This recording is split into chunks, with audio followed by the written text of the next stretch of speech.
아침 햇살이 거실 안으로 스며들었지만 공기는 한없이 무거웠습니다. 여행에서 돌아온 아들 가족이 현관에 들어서자마자 짐을 풀기도 전에 집안을 둘러보더니 멈춰 섰습니다. 며느리 민지가 눈살을 찌푸리며 말했습니다.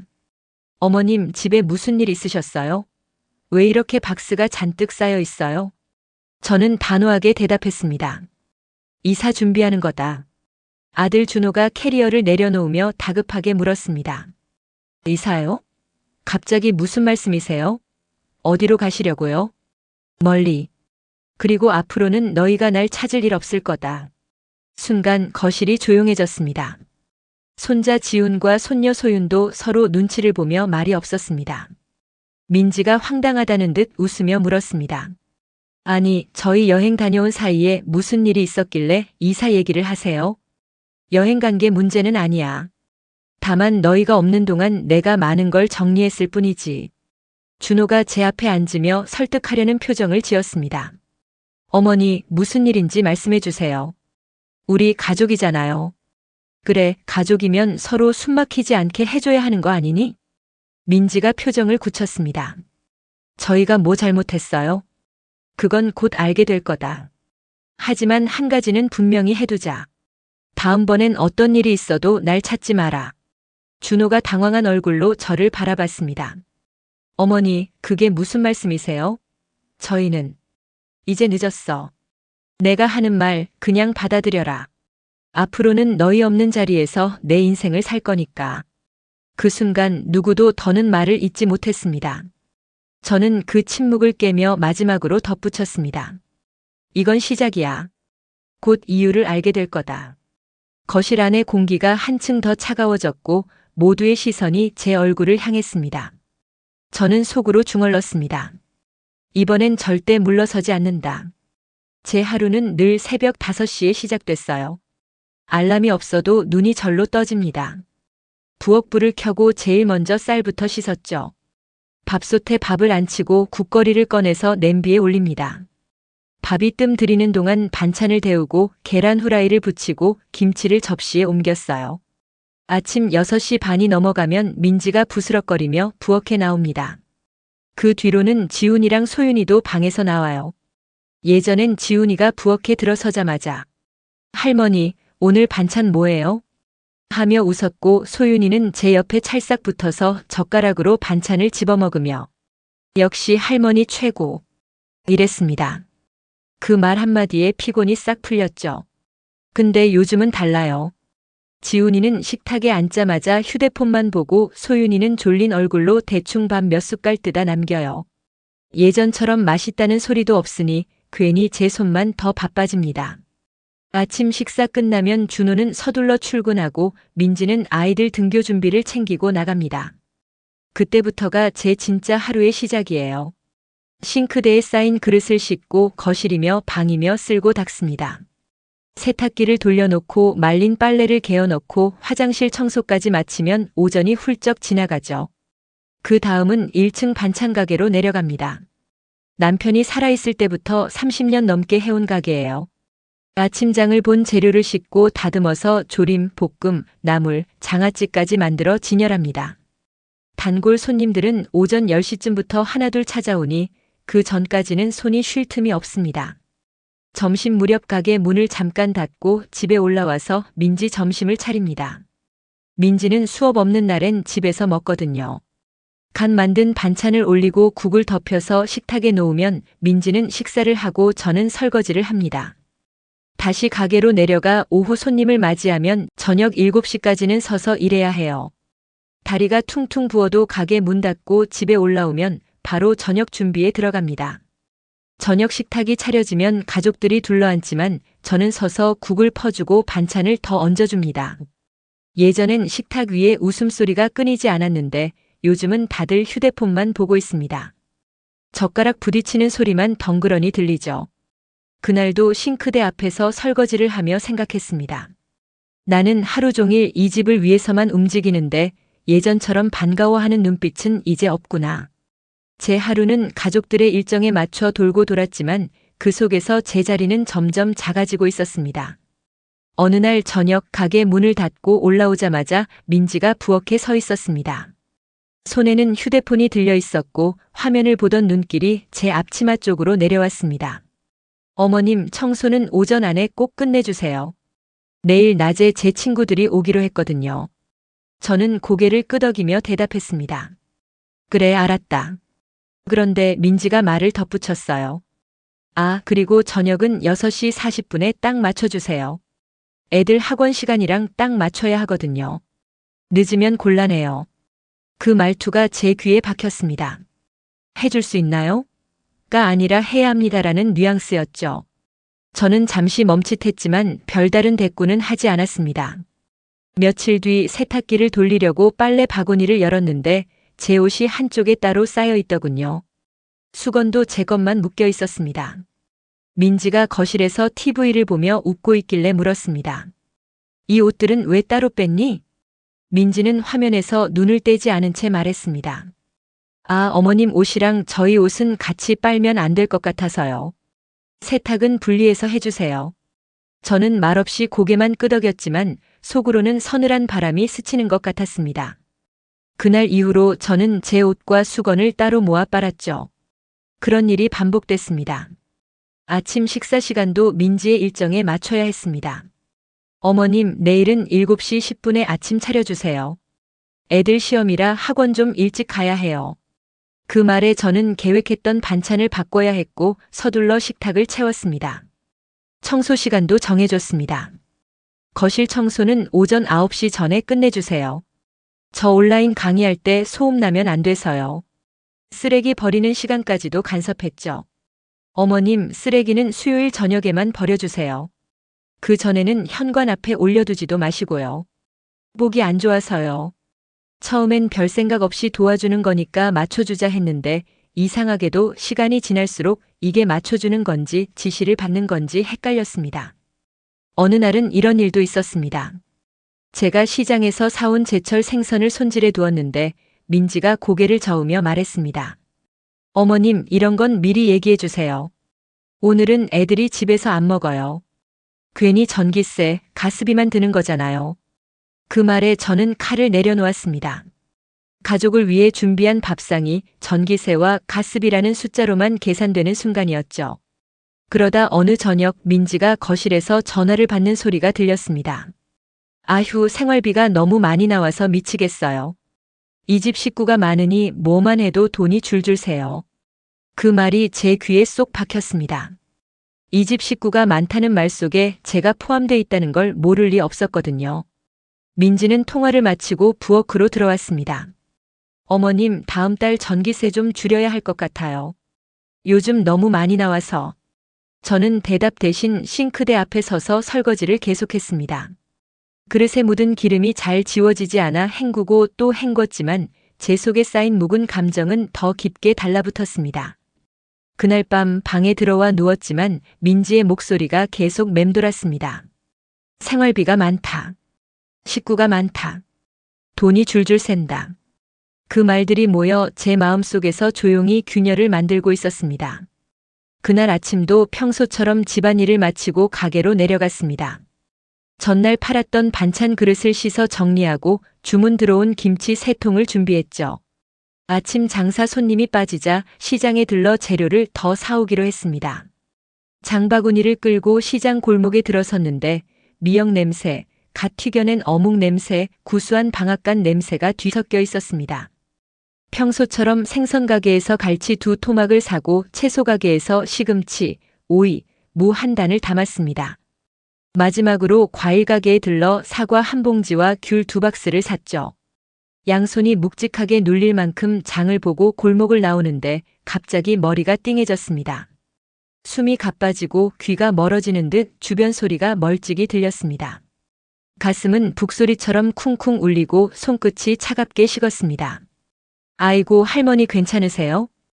떡집 사장이 제 팔을 잡아 일으키려 했지만 힘이 빠진 몸이 그대로 주저앉았습니다.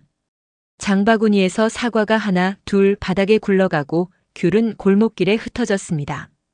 눈앞이 점점 어두워지면서 마지막으로 보인 건 떡집 사장이 부르는 사람 살려 라는 모습이었습니다. 정신을 차렸을 땐 응급실 침대 위였습니다. 머리 위로 하얀 형광등이 번쩍였고 기계음이 일정한 간격으로 울리고 있었습니다. 옆에 서 있던 간호사가 다급히 물었습니다. 할머니, 보호자는 어디 계세요? 없어요. 연락할 가족 있으세요?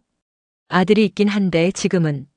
간호사가 제 휴대폰을 받아들고 전화를 걸었지만 한참 동안 받지 않는 눈치였습니다. 다시 걸고 또 걸었지만 상황은 같았습니다. 결국 간호사는 병원 사무실로 들어가더니 돌아와 말했습니다. 가족이 지금은 어렵다고 하셔서요. 오늘 밤은 간병인을 붙여드릴게요. 잠시 후 사복 차림의 중년 여자가 병실로 들어왔습니다. 할머니, 오늘 제가 밤에 같이 있을게요.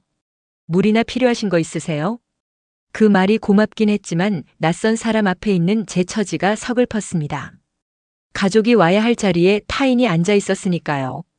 저녁 시간이 되었지만 아무도 오지 않았습니다. 창밖으로는 퇴근길 차량 불빛이 줄지어 움직이고 복도 끝에서는 환자 보호자들의 말소리와 웃음소리가 들렸습니다.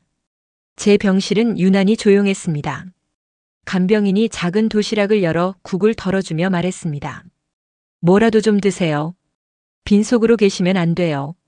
숟가락을 들어봤지만 목구멍이 꽉 막혀 국물 한 모금도 삼키기 힘들었습니다. 밤 9시가 넘어서 간병인이 물컵을 제 옆에 두고 불을 껐습니다. 병실 불빛이 사라지자 기계음과 제 숨소리만 공간을 채웠습니다. 이렇게 고요한 병실이 이렇게 무서울 줄 몰랐습니다. 몸은 약해졌지만 마음이 더 먼저 무너지고 있었습니다. 한밤중에 깨서 시계를 보니 새벽 2시였습니다. 복도 불빛만 희미하게 스며들었고 간병인은 의자에 앉아 조용히 졸고 있었습니다. 저는 이불 속에서 손끝을 꼭 잡았습니다. 문득 이런 생각이 들었습니다. 내가 이렇게 쓰러져도 아무도 옆에 없는구나. 하루 종일 전화 한 통 없이 지나간 그날. 몸은 힘들었지만 마음은 그보다 훨씬 더 무겁게 내려앉았습니다. 퇴원날 집 앞 골목이 눈에 들어오자 숨이 가빠졌습니다. 며칠간 병원 침대에만 누워있다가 바깥 공기를 마시니 좋을 법도 한데 발걸음은 이상하게 무거웠습니다. 현관문이 열리자 부엌 쪽에서 커피 냄새가 스쳤습니다. 민지가 소파에 앉아있다가 벌떡 일어나 웃으며 말했습니다. 어머님 오셨어요? 그 표정이 반가움보다는 뭔가 말을 전해야 하는 사람 같았습니다. 그리고 예상대로 첫 마디가 나왔습니다. 다음엔 119 부르지 마시고 저희한테 먼저 연락 주세요. 병원비가 너무 부담돼요. 순간 귀가 멍해졌습니다. 며칠 동안 링거줄에 매달려 버티던 제 몸 상태보다 돈 이야기가 먼저 나오는구나. 부엌에서 물을 마시던 준호가 그 말을 듣더니 고개를 끄덕였습니다. 맞아 엄마. 응급차 부르면 기본 요금만 해도 몇만 원이고 응급실은 들어가기만 해도 검사비에 입원비에 그게 한 번에 몇십만 원이야. 저는 아무 말도 하지 않았습니다. 손끝이 차가워졌고 발은 현관 슬리퍼 위에서 꼼짝도 하지 않았습니다. 민지는 제 표정을 살피지도 않은 채 말을 이어갔습니다. 이번엔 다행히 큰 병이 아니었으니까 그렇지 만약 큰 병이었으면 아휴 생각만 해도 무서워요. 요즘 생활비도 빠듯한데 병원비까지 나가면 진짜 감당 안 되거든요. 그 말은 조심하세요가 아니라 돈 조심하세요로 들렸습니다. 마음 한쪽이 스르르 식어 내려가는 느낌이었죠. 준호가 제 앞으로 와서 말했습니다. 엄마, 오해는 하지 마. 병원비 아까워서 그런 게 아니고 앞으로는 미리 얘기해주면 좋겠다는 거야. 그 말이 변명처럼 들렸습니다. 이미 부담이라는 단어가 가슴속 깊이 박혀버렸으니까요. 저는 억지로 고개를 끄덕이며 방으로 들어갔습니다. 문을 닫자 거실의 대화 소리가 희미해졌습니다. 그제야 숨이 크게 들이켜졌습니다. 방 한쪽 오래된 서랍장이 보였습니다.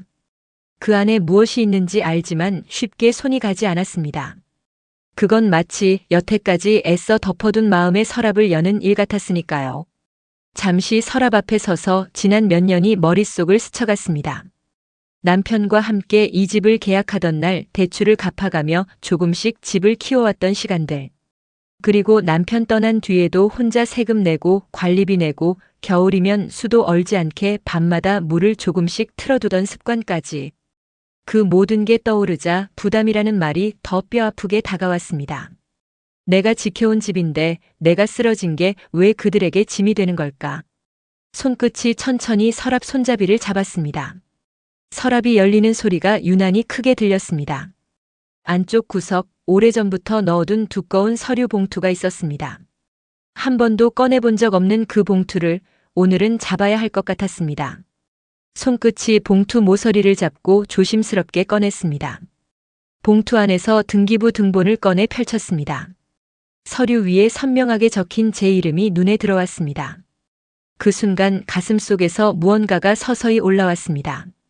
서류를 보는 제 시선이 단단해졌습니다. 이 집의 주인은 여전히 나라는 사실이 묘하게 위안이 되면서도 앞으로의 선택을 준비하게 만들었습니다. 등기부 등본을 다시 서랍 속에 넣고 나니 방 안이 낯설게 느껴졌습니다. 마치 이 공간이 내 집이 아니라 잠시 빌려 쓰고 있는 방처럼. 그날 밤은 쉽게 잠들지 못했습니다. 거실에서 TV 소리가 희미하게 들렸지만 무슨 내용인지 귀에 들어오지 않았습니다. 머릿속에는 단 하나 내 이름이 적힌 집이라는 사실과 오늘 들은 부담이라는 단어가 번갈아 맴돌고 있었습니다. 다음 날 아침 평소보다 조금 더 일찍 일어나 옷을 챙겨 입었습니다. 준호 부부가 출근 준비로 분주한 틈을 타 조용히 집을 나섰습니다. 손에는 작은 가방 하나와 오래된 지갑, 그리고 어제 꺼낸 서류 봉투를 들고 있었습니다. 첫 목적지는 은행이었습니다. 집 근처에 있는 주거래 은행 지점 직원들이 몇 번 얼굴을 본 적 있는 곳이었죠. 문을 열고 들어가 번호표를 뽑았습니다. 대기 번호는 43번, 제 앞에 앉아 있는 사람들은 대체로 중년 남성들이나 노부부였습니다. 제 차례가 되자 창구 안쪽에 젊은 직원이 웃으며 인사를 건넸습니다. 어서 오세요, 어르신. 오늘은 어떤 업무 도와드릴까요? 내 명의로 된 계좌 잔액이랑 적금, 예금 전부 확인 좀 해주세요. 인출은 아니고 그냥 확인이요. 직원은 신분증을 확인한 뒤 모니터를 몇 번 클릭했습니다. 현재 예금은 3,200 정도 있고요. 적금이 만기된 게 하나 있네요. 이자가 붙어서 총 5,400만 원 정도 됩니다. 그리고 지난번에 가입하신 정기예금이 2,000, 아직 1년 남았습니다. 저는 고개를 끄덕이며 메모를 꺼내 적었습니다. 그럼 합치면 대략 1억 정도 되겠네요. 네, 그렇습니다. 혹시 이유를 여쭤봐도 될까요? 그냥 나중을 대비하려고요. 창구에서 나와 잠시 은행 로비 의자에 앉았습니다. 손바닥에 적힌 숫자를 보니 이 돈이 결코 작지 않다는 생각이 들었습니다. 하지만 집값까지 합쳐야 내가 진짜 하고 싶은 걸 할 수 있겠구나 싶었습니다. 다음은 부동산이었습니다. 예전에도 집 근처에서 몇 번 본 중개소 간판이 선명한 곳으로 들어갔습니다. 안에는 중년 남성 한 명이 신문을 보고 있다가 저를 보며 자리에서 일어났습니다. 어서 오세요, 어머니. 무슨 일로 오셨나요? 집을 좀 팔아보려고요. 아, 그러세요? 주소랑 구조 말씀해 주시겠어요? 저는 집 주소와 대략적인 평수, 방 개수, 욕실수를 말했습니다. 중개인은 노트북을 켜고 시세를 확인하더니 고개를 끄덕였습니다. 요즘 이 근처가 거래가 좀 뜸하긴 한데 그래도 8억 초중반은 나옵니다. 상태가 괜찮으면 8억 5천까지도 가능하고요. 빨리 팔려면 얼마에 내놔야 하나요? 금매로 내놓으면 8억 초반이면 바로 연락 올 겁니다. 저는 잠시 생각하다가 말했습니다. 그럼 8억 2천에 내놓으세요. 네, 알겠습니다. 매물 사진 좀 찍으러 가도 될까요? 아직은 집에 있는 사람들한테는 얘기 안 했어요. 그러니까 사진은 제가 시간 될 때 부르겠습니다. 그는 알겠다는 듯 고개를 끄덕이며 명함을 내밀었습니다. 언제든 연락 주세요. 요즘 현금 보유자들이 빨리 움직입니다. 마음 정하시면 바로 진행할 수 있게 준비해 둘게요. 부동산을 나서는데 바람이 조금 차가웠습니다. 마음 한쪽이 시원한 듯 한쪽은 이상하게 서늘했습니다. 마치 오래 눌러왔던 뚜껑을 살짝 연 느낌이었죠. 집으로 돌아오는 길 저는 슈퍼에 들러 종이 박스 몇 개를 사왔습니다. 아직 짐을 싸는 건 이르지만 마음이 정해졌다는 증거를 스스로 확인하고 싶었습니다. 박스를 방 한쪽에 세워두니 이 방이 더 이상 머물 집이 아니라 떠날 집처럼 보였습니다. 그리고 서랍에 다시 앉아 오늘 받은 은행 확인서와 메모를 봉투에 넣었습니다. 그 위에 등기부 등본을 얹었습니다. 집과 통장 모든 게 아직 내 손에 있다는 사실이 이제는 단순한 안도감이 아니라 확실한 선택의 근거가 됐습니다. 그날 밤 저는 눈을 감으면서 속으로 중얼거렸습니다. 이제 준비만 하면 돼. 부동산 사무실 문을 나서니 바람이 확 다르게 느껴졌습니다. 몇 달 동안 제 마음을 짓누르던 돌덩이가 이제야 조금 내려놓아진 듯 했죠.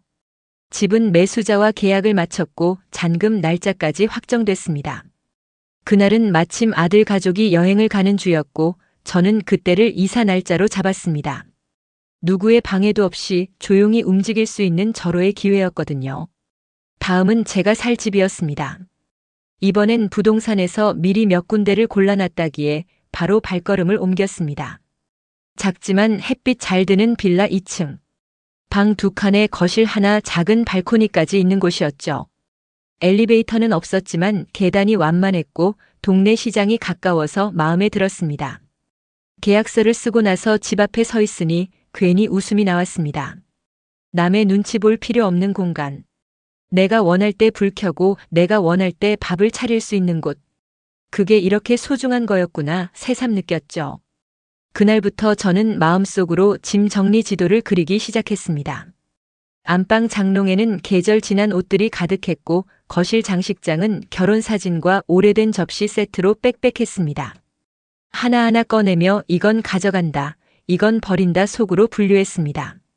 지금 당장 박스를 꺼내면 눈치챌 테니 겉으로는 평소와 다름없이 행동했습니다.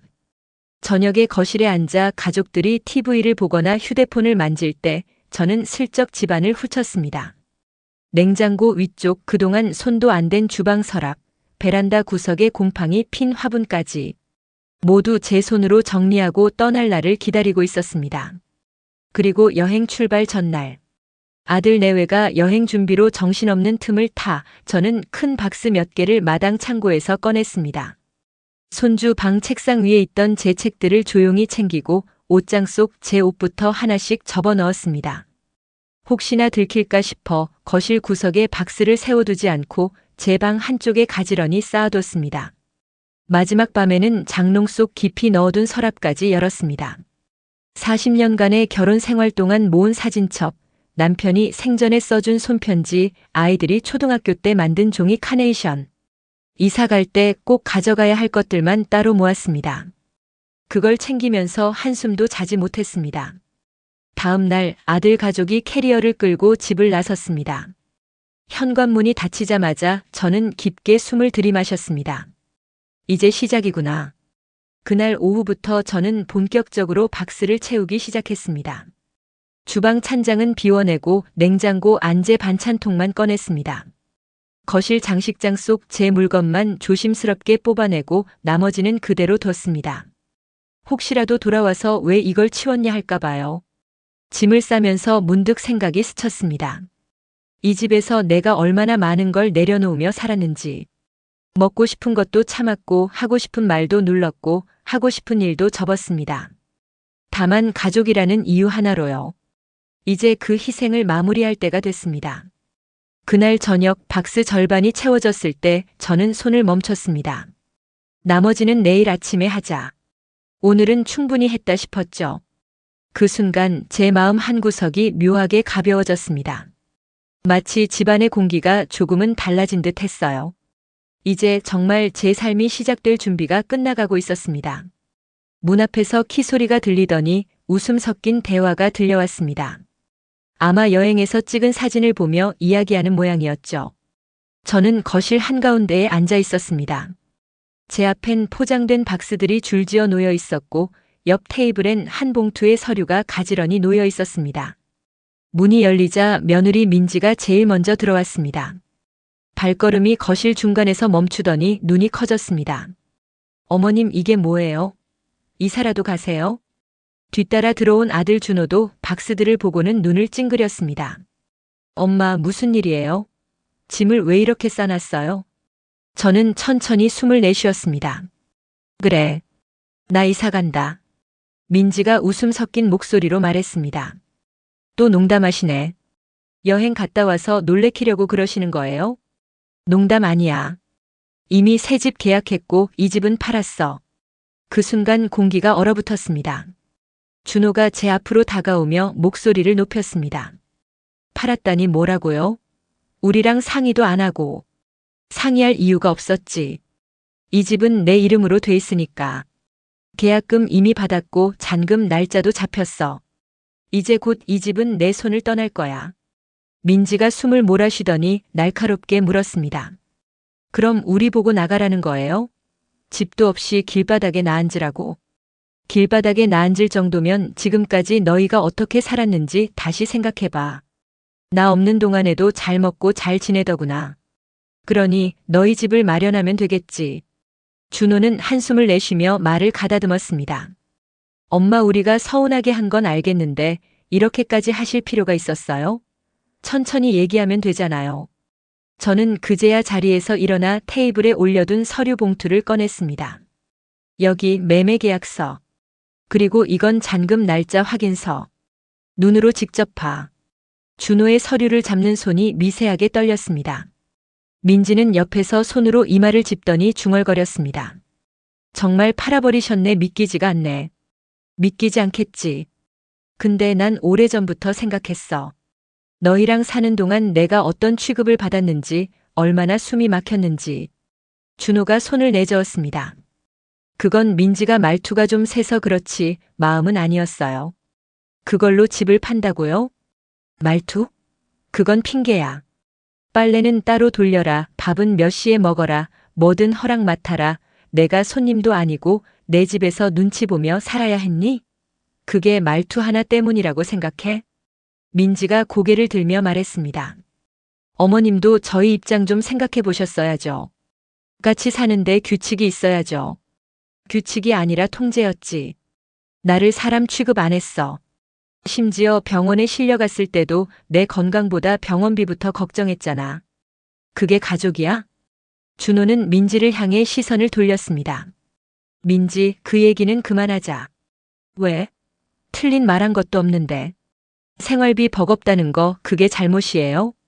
저는 손을 들어 둘을 막았습니다. 그래, 너희 형편 힘든 거 안다. 하지만 그걸 나한테 전가할 생각은 말아야지. 나도 내 노후가 있고 내 숨 쉴 공간이 있어야 해. 준호가 낮게 한숨을 쉬며 말했습니다. 그래도 다시 생각해 주세요. 엄마가 나가시면 우리 다시 생각 안 해. 너희한테 기대 안 하고 살 거야. 다음엔 날 찾지도 마. 민지가 목소리를 높였습니다. 그럼 저희랑 인연 끊자는 거예요? 인연? 가족이라는 이름으로 서로 얽매고 상처 주는 인연이라면 없어도 돼. 난 이제 내 인생 살 거야. 그 말을 끝내자 거실은 한동안 정적에 잠겼습니다. 준호는 무겁게 서류를 내려놓고 민지는 말없이 소파에 앉았습니다. 저는 그 틈을 타서 마지막으로 덧붙였습니다. 이건 선택이 아니라 결심이야. 그리고 그 결심은 이미 실행 중이야. 이삿날 아침, 아직 햇살이 골목 끝에 닿기 전이었습니다. 현관 앞에는 전날까지 포장해둔 박스들이 가지런히 놓여 있었고 복도에는 이삿짐 차량이 조용히 대기하고 있었습니다. 그 박스들을 바라보는데 이상하게 허전했습니다. 이 집에서 쌓인 세월이 고작 이만큼이었나 싶었죠. 그동안 제 발길이 닿지 않은 곳은 없었습니다. 거실, 부엌, 안방, 다락. 심지어 1층 반찬가게 뒷문까지도 제 손길이 스며 있었습니다. 남편과 함께 문을 열었던 그 반찬가게는 가족의 생계를 책임졌던 터전이었죠. 아침마다 새벽 시장에 가서 재료를 사고 하루 종일 불 앞에서 땀 흘리며 만든 반찬들이 이 집 식구들을 먹여 살렸습니다. 아이들이 뛰어다니던 발자국 소리, 가게에서 흘러나오던 김치 끓는 냄새, 손님들이 현관 앞에서 주고받던 인사까지. 모두 제 삶의 일부였습니다. 하지만 오늘은 그 모든 것을 뒤로하고 떠나는 날이었습니다. 이삿짐 기사들이 집 안으로 들어와 가구를 옮기기 시작했습니다. 싱크대 아래 깊숙이 넣어둔 양념통, 장롱 위 먼지 쌓인 상자, 벽장 속에 묻혀있던 옛날 사진까지 하나하나 꺼내어 트럭에 실었습니다. 짐을 옮기는 소리가 현관 밖으로 사라질 때마다 제 마음 한 조각씩도 함께 떨어져 나가는 것 같았습니다. 마지막으로 거실 한가운데 서서 집안을 둘러봤습니다. 아들, 며느리와 함께 살면서 점점 제자리가 줄어들었던 기억들이 스쳤습니다. 부엌에서 눈치 보며 밥 먹던 순간 거실 소파 한켠에서 이불 덮고 자던 밤들. 그때마다 이 집이 정말 내 집이 맞나 하는 생각이 들었죠. 트럭에 모든 짐이 실렸다는 기사의 말에 고개를 끄덕였습니다. 현관문 열면서 다시는 열지 않을 문이라고 속으로 되뇌었습니다. 그리고 손잡이를 한번 꼭 쥐었다가 천천히 놓았습니다. 차에 오르자 묘한 해방감이 밀려왔습니다. 집이 점점 멀어지자 그동안 눌려있던 숨이 깊게 쉬어졌습니다. 마치 무거운 족쇄를 풀어낸 것처럼 가슴이 탁 트였습니다. 새로 이사가는 곳은 조용한 주택가에 있는 빌라 2층이었습니다. 창문 너머로 햇살이 가득 들어오고 작은 발코니에서 마을 풍경이 한눈에 보이는 집이었습니다. 특히 부엌창이 커서 요리할 때마다 햇빛이 쏟아질 것 같아 마음에 들었습니다. 짐을 하나씩 옮겨 놓으며 자리를 잡았습니다. 작은 식탁은 창가에, 낡은 찻잔은 싱크대 위에 올려두었습니다. 화분 몇 개를 발코니에 두자 집이 금세 살아나는 기분이었습니다. 벽에 시계를 걸고 나니 이곳이 진짜 제 집이구나 싶었습니다. 저녁이 되어 냉장고에서 김치와 계란을 꺼내 간단히 식사를 했습니다. 반찬 가짓수는 세어보나 많아였지만 마음만큼은 풍족했습니다. 누가 눈치 주는 사람도 밥그릇에 뭐라 하는 사람도 없었습니다. 식탁에 앉아 천천히 밥을 먹는데 부엌 창으로 들어오는 저녁 바람이 참 부드럽게 느껴졌습니다. 식사를 마치고 거실 불을 끄고 침실로 들어갔습니다. 짐이 다 풀리지 않아 이불만 대충 펴놓았지만 그 위에 누웠을 때의 편안함은 그 어떤 호텔보다 좋았습니다. 휴대폰을 무음으로 두고 창밖 바람소리와 멀리서 들리는 개 짖는 소리만 들으며 눈을 감았습니다. 그날 밤 저는 한 번도 깨지 않고 깊게 잠들었습니다. 마치 감옥에서 풀려난 첫날 밤처럼 온몸이 가벼웠습니다. 이사 온 지 2달. 아침마다 부엌 창문을 열면 먼지 대신 햇빛과 바람이 먼저 들어옵니다. 골목 너머로는 아이들이 책가방을 메고 종종 걸음으로 뛰어가고 맞은편 아주머니가 화분에 물을 주며 좋은 아침이에요 하고 인사해 줍니다.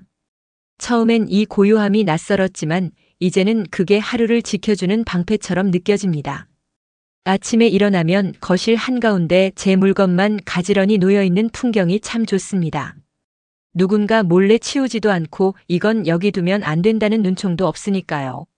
그동안 1층 반찬 가게는 자연스럽게 정리됐습니다. 이사 준비하면서 가게 열쇠를 건네주던 날이 아직도 선명합니다. 냉장고 안을 비우고 마지막으로 불을 끄면서 그동안의 세월이 한꺼번에 몰려왔습니다. 남편이 살아있을 때 함께 꾸렸던 가게, 단골 손님들이 남겨주던 맛있어요 한마디. 문을 닫고 돌아서는데 발걸음이 생각보다 가볍더군요. 그 순간 깨달았습니다. 내가 이 가게를 사랑했지만 가게가 내 인생 전부는 아니었다는 걸. 그래도 가끔은 새 동네에서 다시 해볼까 하는 마음이 들었습니다. 시장에 나갔다가 이 동네 반찬 가게 주인과 이야기를 나누게 됐는데 그분이 한숨 섞인 웃음을 지으며 이러시더군요. 요즘 재료값이 너무 올라서 하루 종일 서 있어도 남는 건 푼돈이에요. 허리만 더 아프죠. 그 얘기를 듣는데 제 허리와 어깨, 손목의 묵직한 통증이 그대로 떠올랐습니다. 그 순간 생각이 싹 정리됐습니다. 이제 돈보다 건강이 먼저다. 평생 남 챙기며 살았으니 이제는 나부터 챙기자. 그래서 저는 복지관 프로그램을 찾아봤습니다. 월요일에는 요가, 수요일에는 서예, 금요일에는 탁구. 서예 시간이 특히 좋았습니다. 먹을 갈고 붓끝에 집중하다 보면 마음이 조용해지고 복잡했던 생각들이 가라앉았습니다. 탁구 시간에는 또래 친구들과 웃고 떠들며 땀을 흘렸습니다. 다음에 시장 같이 가요. 서예 끝나고 국밥 한 그릇 하실래요? 이렇게 주고받는 짧은 약속들이 예전엔 상상도 못했던 제 일상을 채워줬습니다. 그렇게 한 달 남짓 평온하게 지내던 어느 날 현관 초인종이 울렸습니다. 문을 열자 준호와 며느리가 서 있었습니다. 예전보다 수척해진 얼굴, 늘 깔끔하던 며느리의 머리는 대충 묶여 있었고 손에는 마트 비닐봉지가 들려 있었습니다. 엄마 잘 지내셨어요? 어색하게 웃는 준호를 보며 무슨 일인가 싶었습니다. 잠시 머뭇거리던 준호가 한숨과 함께 말을 꺼냈습니다. 엄마, 솔직히 지금 집에서 너무 힘들어요. 방이 2개뿐이라 애들이랑 저희 부부 다닥다닥 붙어서 자고, 거실도 좁아서 숨이 막혀요. 그러면서 제 눈을 똑바로 보며 말을 이었습니다. 혹시 다시 같이 살면 어떨까 해서요. 그 말에 저는 잠시 웃음이 나왔습니다. 마치 아무 일 없었던 사람처럼 예전 일을 다 잊은 것처럼 말하더군요. 머릿속에는 부엌 한켠에서 눈치 보며 밥하던 제 모습, 거실 소파에서 이불 덮고 자던 그 답답한 밤들이 떠올랐습니다. 그때의 숨막힘이 아직도 목구멍에 걸린 것처럼 생생했지요. 저는 차분하게 말했습니다. 준호야, 효도는 같이 사는 게 아니야. 너희끼리 잘 사는 게 효도야. 옆에서 며느리가 무언가 말을 보태려 했지만 저는 고개를 저었습니다. 나 이제 내 집에서 내 방식대로 살 거야. 너희 집 문제는 너희가 풀어야지. 준호의 표정에 당혹스러움이 스쳤지만 저는 더 말하지 않았습니다. 그날 문을 닫고 돌아서는데 묘한 해방감이 몰려왔습니다. 저녁이 되어 혼자 식탁에 앉았습니다. 김치찌개를 작은 냄비에 끓이고 잡채를 조금 만들어 접시에 담았습니다. 예전 같으면 가족들 먹을 만큼 잔뜩 했겠지만 이제는 제 몫만 딱 하면 됩니다. 식탁 위에는 제 그릇 하나, 젓가락 하나, 그리고 제 앞에 시간만 있었습니다. 창문 밖으로 저녁 노을이 번지듯 하늘이 붉어졌습니다. 저는 그 풍경을 보며 천천히 밥을 떠서 입에 넣었습니다. 아무도 재촉하지 않는 저녁, 아무도 간섭하지 않는 집, 아무도 왜 그렇게 하냐 묻지 않는 내 방식. 그 순간 속으로 이렇게 되뇌었습니다. 이제야 진짜 끝났다. 나도 내 삶을 살 수 있다. 오늘도 40 이후 사람 공부와 함께 해주셔서 감사합니다. 이 이야기가 여러분 마음에 작은 울림이 되었다면 좋아요와 구독 그리고 알림 설정 부탁드립니다. 다음 시간에는 또 다른 인생의 이야기로 당신의 하루에 따뜻한 동행이 되어 드릴게요. 감사합니다.